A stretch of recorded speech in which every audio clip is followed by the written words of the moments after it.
Bonsoir à tous, ravi de vous retrouver pour cette nouvelle édition de votre journal. Dans l'actualité ce soir, nous reviendrons sur cette libération sous condition de Laurent Gbagbo. L'ancien président ivoirien était assigné à résidence depuis son acquittement en 2019.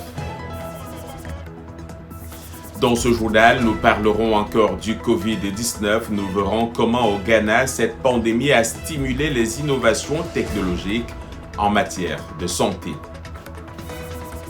Ici aux États-Unis, Twitter a signalé pour la deuxième fois un tweet de Donald Trump, le président américain, qui a par ailleurs qualifié de voyous les manifestants dénonçant depuis 3 jours le meurtre d'un Afro-Américain à Minneapolis.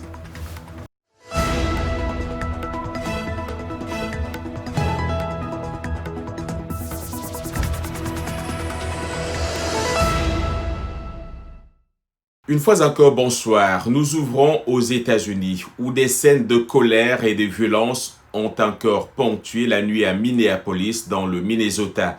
On est aujourd'hui au 4e jour de manifestation suite à la mort de George Floyd aux mains de la police.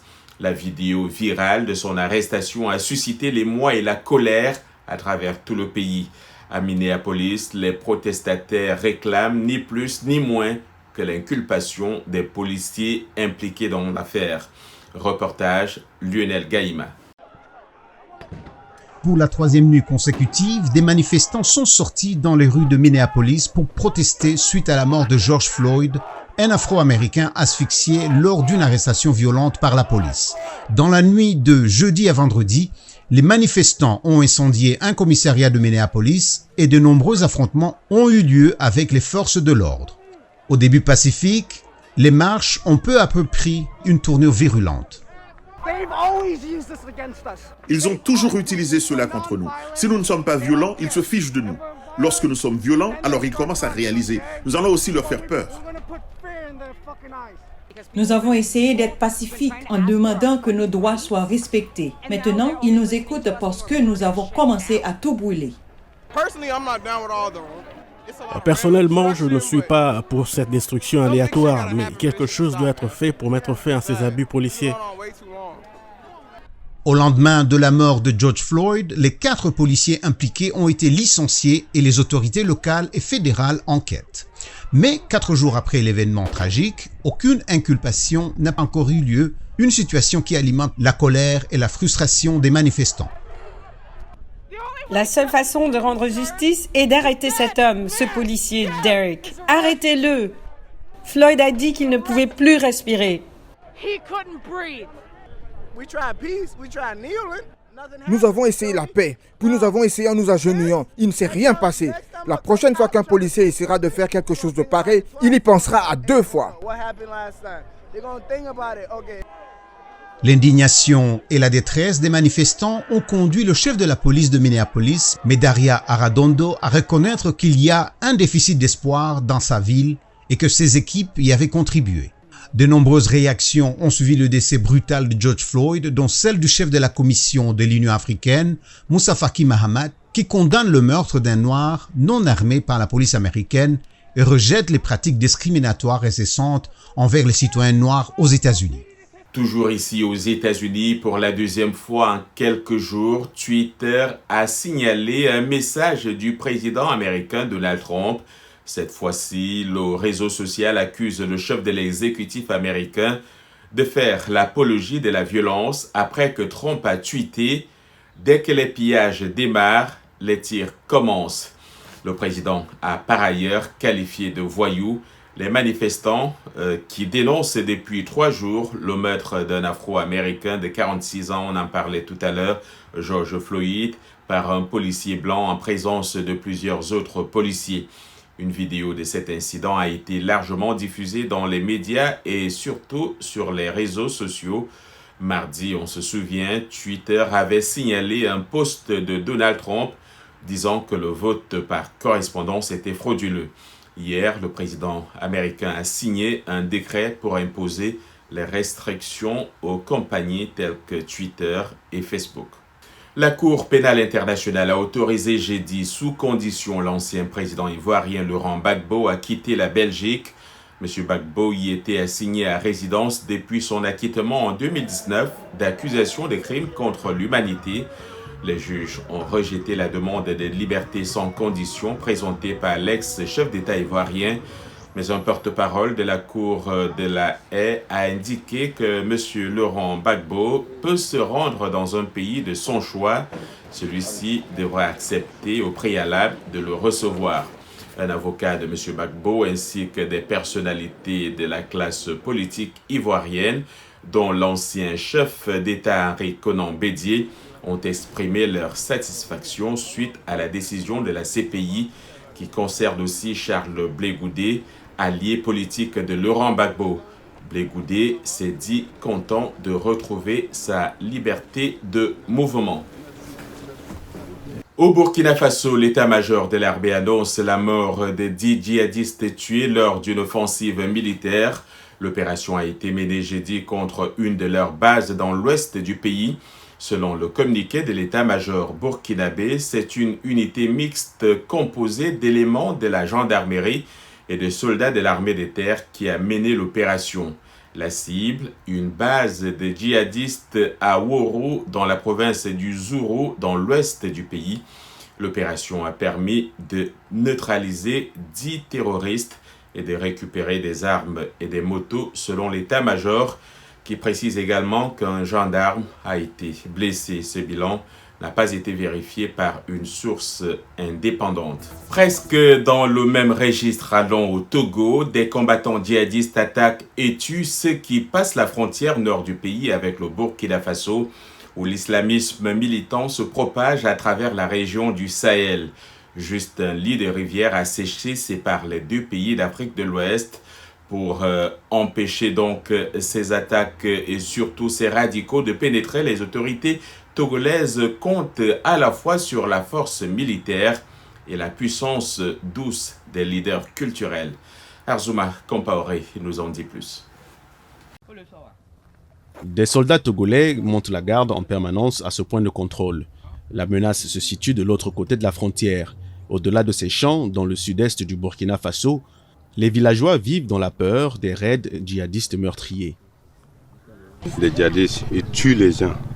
Ils peuvent attraper quelqu'un parti. On ne sait pas là où ils ont amené la personne. Et ils vont attraper quelqu'un seulement pour égorger, déposer, ils vont partir. Au Togo, il y a la sécurité, bien. Ici, là, il y en a, derrière, là-bas, il y en a. Si on passe là-bas, on est content, on sait qu'on est en sécurité. Du côté togolais, les troupes semblent maîtriser la situation. Mais la zone frontalière entre les deux pays est très fréquentée et il est très difficile de surveiller toutes les allées et venues. À 30 km de là, des camions passent jour et nuit à Saint-Cancé. Il s'agit des points les plus fréquentés pour les camions qui relient le Burkina Faso, son littoral, au port maritime de Lomé au Togo.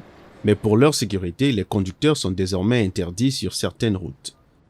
Si vous passez par l'autre côté de Pama, c'est là il y a l'insécurité vraiment dite. Il y a l'insécurité là-bas. Et finalement, on nous a interdit de ne plus passer là-bas. Voilà.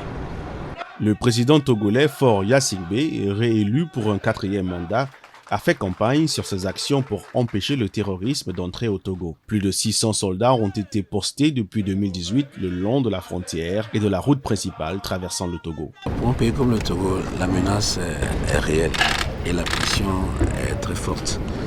Tout simplement parce que vous avez vu tout à l'heure durant le briefing que nous avons connu des combats jusqu'à 7 km de notre frontière. Les leaders culturels font partie du plan visant à empêcher la propagation de l'idéologie djihadiste. Dans cette école de la ville de Sokodé au nord, les maîtres coraniques mettent en garde les étudiants contre les influences radicales. Je vois que c'est très important de faire connaître la religion islam parce que c'est le manque de savoir de sa religion qui fait qu'on nous manipule, on nous amène vraiment à être radical. Ces mesures ne sont pas une réaction excessive. L'année dernière, des responsables de la sécurité togolaise ont démantelé une cellule djihadiste liée au Burkina Faso. L'islam radical est déjà là. Le nouveau coronavirus continue de sévir en Afrique, notamment au Sénégal, ce vendredi, selon un communiqué du gouvernement relayé par le site cdweb.com. On dénonce 81 nouvelles contaminations dans le pays, 2 cas importés et 13 issus de la transmission communautaire. En plus, 20 patients ont été admis en réanimation. Toutefois, la direction de la santé a annoncé 52 guérisons. À ce jour, le Sénégal compte 3429 cas positifs au coronavirus pour 41 décès au total. Le Sénégal, rappelons-le, qui a par ailleurs décidé de continuer à traiter ses patients avec de l'hydroxychloroquine, malgré les risques potentiels que ces médicaments présenteraient, du moins si l'on en croit une étude menée en France notamment, où il n'est plus administré dans le traitement du nouveau coronavirus. Pour limiter la propagation de la pandémie du nouveau coronavirus, la RDC et le Rwanda ont fermé leurs frontières au point d'entrée de Goma, côté RDC, et Gisenyi au Rwanda. La fermeture de cette frontière a un impact négatif sur la vie quotidienne de plusieurs familles à Goma. Les plus touchés sont ces milliers de femmes et des personnes vivant avec un handicap pour qui la frontière était la seule source de revenus. Alors, comment vivent ces familles? Charlie Kasereka, notre correspondant à Goma, a rendu visite à l'une d'elles. Par jour, entre 40 000 et 50 000 personnes traversent cette frontière entre Goma et Gisenyi. Mais depuis quelque temps, les activités commerciales entre les deux pays sont suspendues et la conséquence a été immédiate pour beaucoup. Foura Marie-Claire, la quarantaine, exerce ici à la Petite Barrière depuis maintenant 15 ans. C'est avec son tricycle qu'elle transporte des petits colis de produits manufacturés du Rwanda vers la RDC. Aujourd'hui, plus rien à faire. Depuis l'annonce du coronavirus et la fermeture de la frontière, nous restons à la maison et c'est devenu compliqué. Nous vivions comme des journaliers ou tout du jour. Nous traversions au Rwanda pour y acheter des petites marchandises pour lesquelles je bénéficiais des 5 000 francs congolais par jour et je pouvais économiser un peu, mais tout est fini.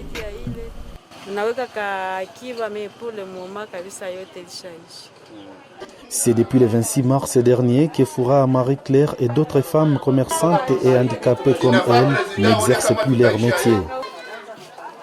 Son compagnon, lui, va jusqu'à proposer une médiation entre les deux gouvernements pour la réouverture de la frontière aux petits commerçants et handicapés physiques comme lui.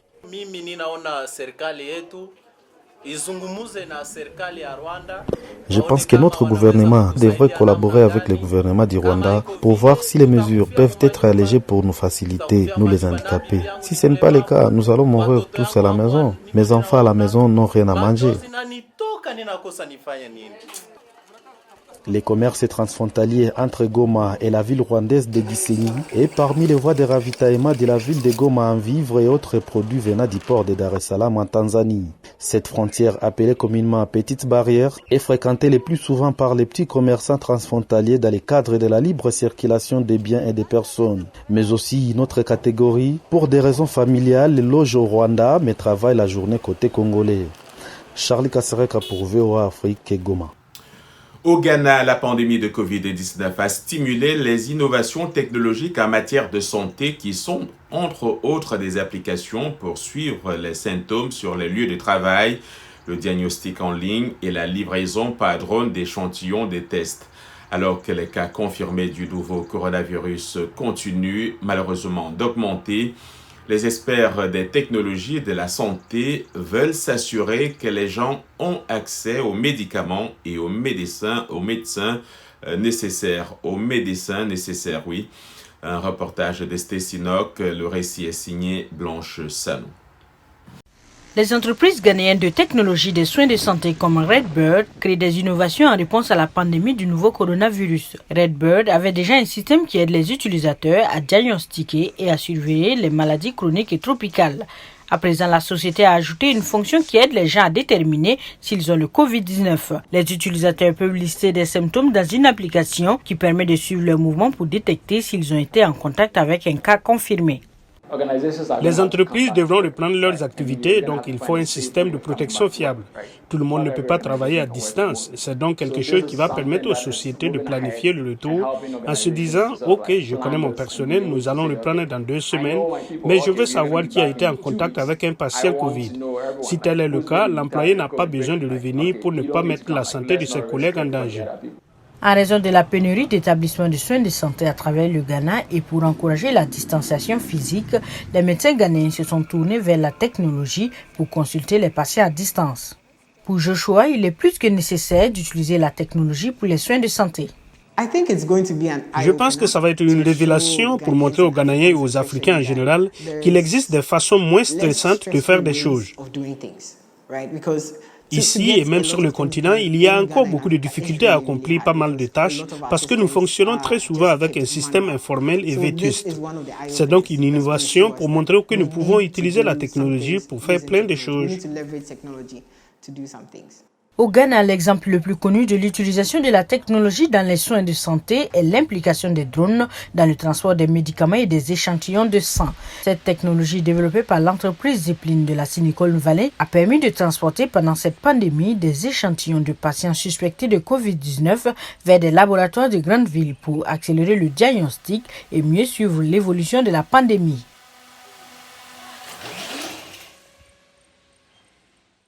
Plus de 5,8 millions de cas de COVID-19 ont été signalés dans le monde, ainsi que plus de 360 000 décès selon l'université Johns Hopkins.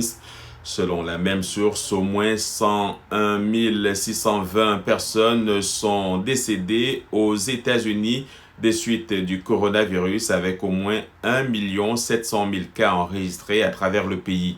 Le taux d'infection au Brésil s'accélère. Le pays le plus vaste d'Amérique latine a le deuxième plus grand nombre de cas dans le monde. Selon certains experts, le bilan pourrait quintupler d'ici le mois d'août. Pendant ce temps, plusieurs autres pays continuent de s'ouvrir. L'Espagne, la Turquie, la France, la Grande-Bretagne et le Brésil ont tous annoncé leur intention de lever au moins partiellement les blocages et de reprendre les activités. Les restrictions se relâchent également dans certains pays asiatiques comme les Philippines ou encore le Japon.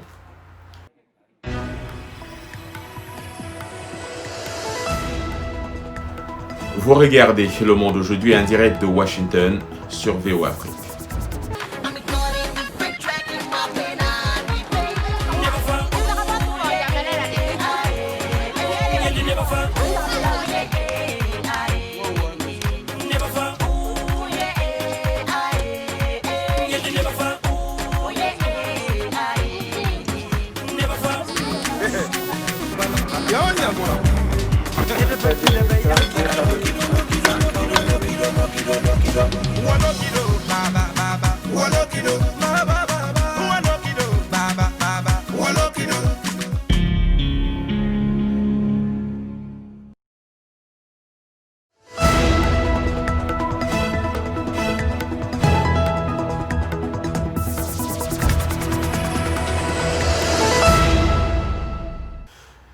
Merci de nous rejoindre pour cette seconde partie du Monde aujourd'hui. John Lydon, de retour avec vous.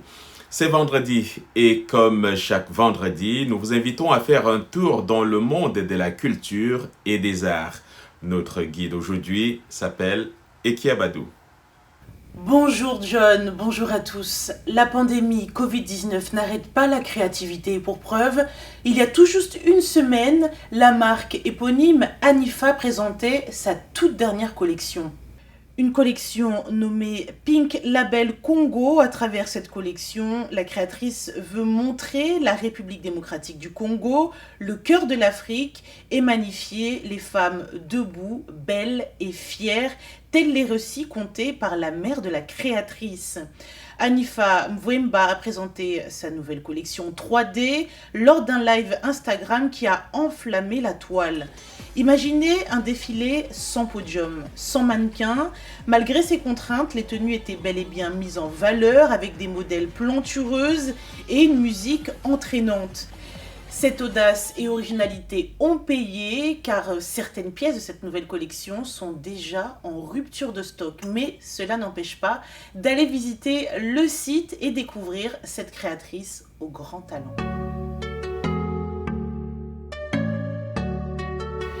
Et pour le portrait de la semaine, j'aimerais vous parler de l'artiste Fababy qui sort aujourd'hui le titre Mon Amour en duo avec l'artiste José.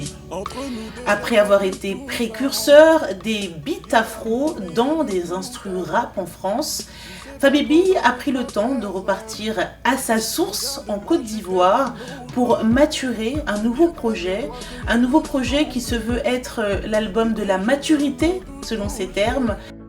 Au menu, un opus de près de 20 morceaux, essentiellement composés de featuring avec une large palette d'ivoiriens tels que Mollard, Zouglou Maker, Safarel, De Bordeaux, DJ Kérosène et une petite pépite, une grande même à suivre qui s'appelle TC. Belleville, monsieur. Belleville.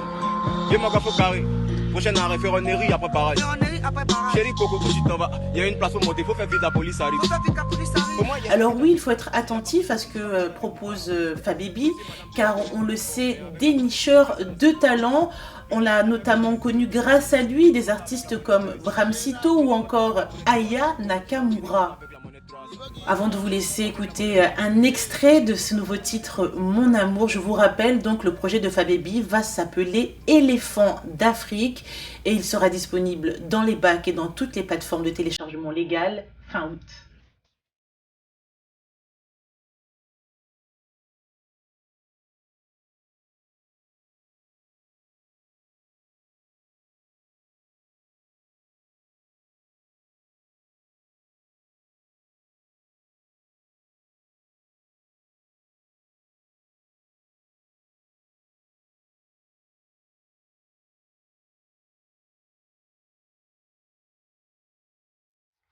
Même s'il a fallu attendre longtemps avant de sortir son tout premier single, la musique, la chanteuse burkinabé Nourad l'a toujours eu dans le sang. Et pour celle qui a grandi au son des percussions de son père et des chansons de sa mère, faire de la musique, ou plutôt de la reggae musique, a toujours été plus fort que tout. Arzouma Compaoré a voulu en savoir plus. Burkina soldat, FDS Baraka, ton pouce da Burkina soldat, Nimbui da fa Yomba. Je suis Zoma Honorine à l'état civil, dite Noura, artiste musicienne burkinabé. Actuellement, je fais dans la reggae musique. Il faut dire que je suis née de parents musiciens. Ma mère chantait, puis mon père aussi était percussionniste. Donc, c'est comme ça que, voilà, depuis toute petite, je chantais. Donc, mais ma carrière a pris, voilà. J'ai entamé ma carrière en 2012 avec mon premier album. En ce moment, je faisais pas de reggae. C'est maintenant que je suis avec un groupe. Je suis avec un groupe, Noura Lions, voilà, un groupe de reggae. On est en train de préparer notre album après un single intitulé Burkina Soldat. Alors, une femme dans le reggae au Burkina, c'est rare, c'est peut-être même une première. Oui, bien sûr, il faut reconnaître vraiment que c'est rare. Donc, c'est un style on peut dire misogyne, mais bon, c'est une passion pour moi et j'avais envie de libérer ça et puis de partager ça avec mon peuple. Alors, la première fois que vous montez sur scène et que vous faites du reggae, qu'est-ce qui se passe? Comment les gens réagissent? Il faut dire que ma première fois, c'était dans un cabaret, voilà, appelé Madiba Matai. On faisait de l'interprétation. Et comme les gens m'avaient connu dans un style avant ça, il y a eu beaucoup de critiques, voilà. Et puis, les gens n'étaient pas contents au début. Les gens ont dit que j'avais dévié. Il y en a qui ont dit que ça n'allait pas marcher. Il y en a qui ont dit que je n'avais pas d'ambition. Pourquoi je quitte la variété pour faire du reggae? Voilà, c'était comme ça au début, hein. Voilà. Mais comme j'avais envie de me faire comprendre, comme j'avais envie que les gens comprennent mon objectif, j'ai continué et aujourd'hui, je suis bien acceptée. C'est quoi le rêve de Noura pour le Burkina et pour l'Afrique en général? J'aimerais bien que les pays africains puissent totalement être indépendants. Voilà. C'est mon grand rêve parce que si on prend par exemple aujourd'hui la maladie du coronavirus voilà, on a entendu un peu partout que les Africains allaient, voilà, que ça allait chauffer après en Afrique, tout ça, et nous on n'avait pas de solution, nos chefs d'État aussi, voilà, sont là, on ne sait pas ce qui se passe réellement, ils ont pris des mesures pour fermer les marchés, tout ça, et après, voilà, il y a la famine, ils n'ont pas pris de mesures, ils ont dit des choses qu'ils n'ont pas respectées, tout ça. Donc, ce que moi je voudrais, c'est que, voilà, pour qu'il y ait plus d'indépendance, il faut qu'il y ait, voilà, vraiment une prise de conscience générale, voilà, du niveau des chefs d'État, comme aussi au niveau de la population. Il faut que vraiment mentalement on se réveille, il faut qu'on puisse continuer à se battre et puis voilà, pour libérer l'Afrique de toutes ces chaînes. C'est ce que j'espère, voilà, que dans le futur on pourra laisser un avenir radieux pour nos enfants, nos petits-enfants.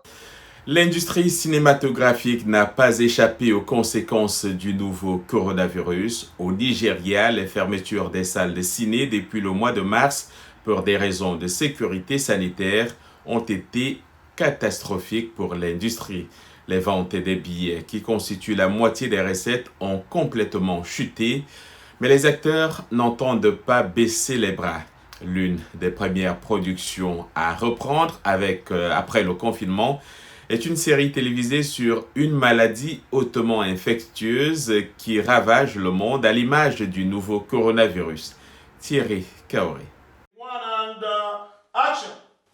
Le tournage du film Meadows, qui se déroule dans la banlieue d'Abuja, la capitale du Nigeria, avait été interrompu pendant 2 mois en raison de la pandémie. Avec l'assouplissement des restrictions, les acteurs sont de nouveau sur la scène, mais cette fois-ci avec des directives strictes en matière de distanciation physique. L'équipe de production a été également réduite à 7 personnes, à l'exclusion des acteurs, soit le cas d'une équipe régulière de production. Ça a été très lourd. Moi, en tant que producteur et réalisateur, avant vous aviez des assistants personnels sur le plateau en cours d'exécution pour y arriver. Mais à cause de cette pandémie, je dois faire tout. Bon, pas tout, mais beaucoup de choses pour que l'intégrité de la production ne soit pas compromise. Pour le respect des mesures sanitaires, le port d'un masque est obligatoire pour l'équipe de production et les acteurs doivent se désinfecter régulièrement les mains avec du gel hydroalcoolique et garder une distance raisonnable les uns des autres. Il y a cette peur parce que nous sommes dans cette phase où nous ne savons pas vraiment ce qui peut arriver ou ce qui pourrait arriver. Mais maintenant, ce sont des précautions sur le plateau que nous devons suivre et respecter. Donc cela nous rend un peu plus confortables, bien que pas totalement. À ces difficultés de tournage s'ajoutent les salles de projection qui peinent à trouver du monde. Les experts de l'industrie disent qu'environ 8,33 millions de dollars ont été perdus depuis la mi-février. Mais pour ceux qui ont une perspective plus positive, la pandémie du nouveau coronavirus pourrait donner de nouvelles idées comme le cinéma drive-in déjà en cours dans ce parking d'Abuja. Cela vous évite d'avoir à vous garer, à descendre de la voiture, à monter à l'étage ou dans le centre commercial. C'est une expérience différente. Je pense que j'apprécie. Et pour son initiateur, qui se fait appeler le cerveau du nouveau cinéma nigérien, dans chaque échec, il y a toujours une opportunité. Et c'est la fin de ce journal. Merci pour votre fidélité à VOA Afrique. Portez-vous bien, protégez-vous et surtout passez un excellent week-end.